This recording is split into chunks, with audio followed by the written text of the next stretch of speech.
Here's part 3 on the Secure Act 2.0 and all the changes.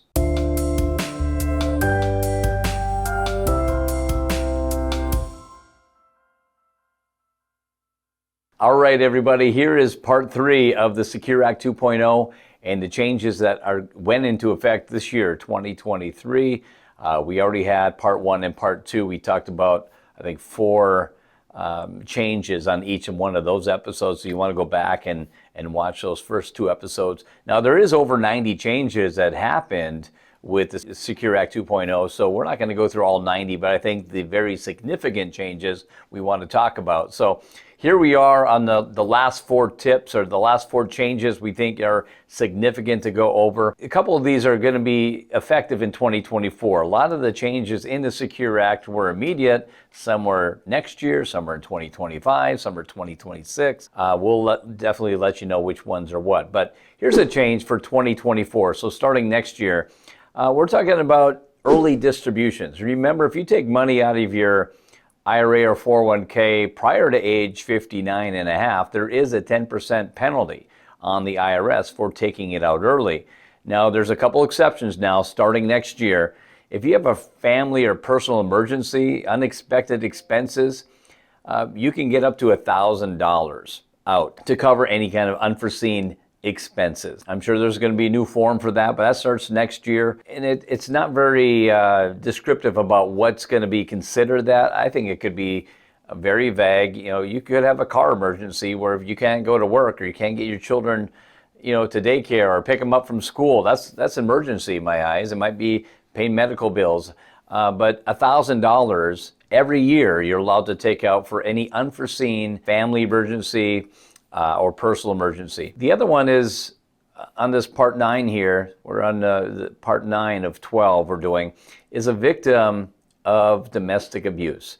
So if you can self-certify, it says, you don't have to have a letter from a doctor, but self-certify you are a victim of domestic abuse, you can get 50% of your pre-tax dollars, your IRA dollars, 401k dollars, or up to $10,000, whichever is less, and not have to pay a penalty on it. Now, these are all taxable, remember, still. It's not tax-free money. It's all taxable, just you're allowed to waive that 10% penalty when you're under 59 and a half. Both of these instances, whether it's domestic abuse or whether it's emergency, you can repay all those withdrawals back within 3 years and just get caught back up and act like it never happened. So all these essentially withdrawals, distributions can be paid back and make your account back whole within 3 years.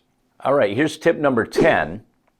And we're going to talk about 529 plans. So if you are a beneficiary, not the one who funded it, but a beneficiary of a 529, and if you had a 529 for at least 15 years, starting it next year in 2024, if you've had it for 15 years, you can start doing tax-free rollovers into Roth IRAs, which is nice. Now, there's a limit. You have a limit of up to $35,000 lifetime that you can roll into a Roth IRA from the 529 plan.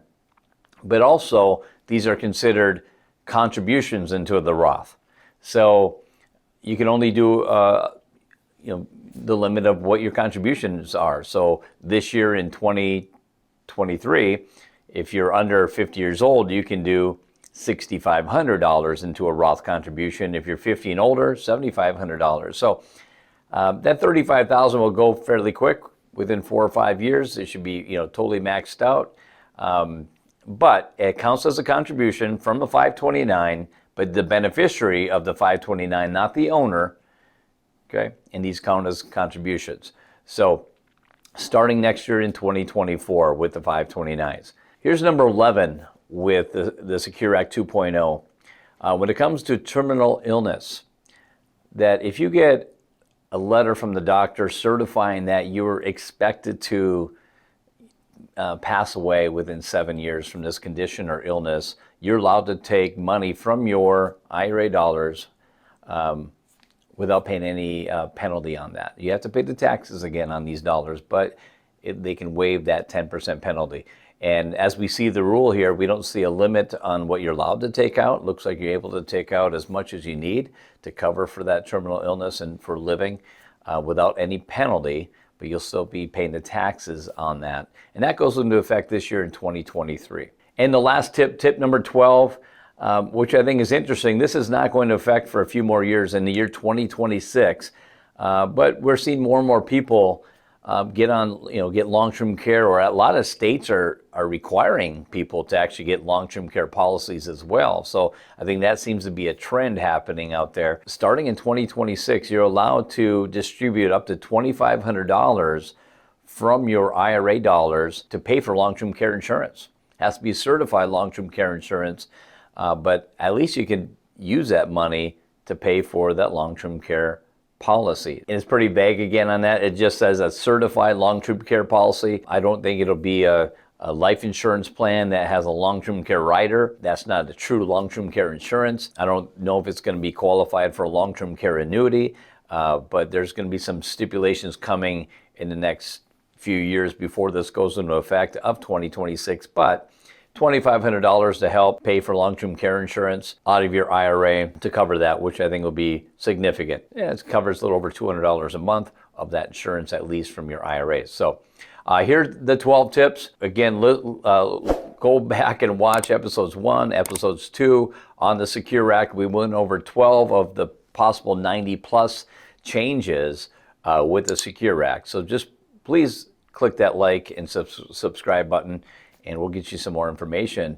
on taxes, Social Security, retirement planning, and anything associated to do with your finances here, and give you reality with your retirement.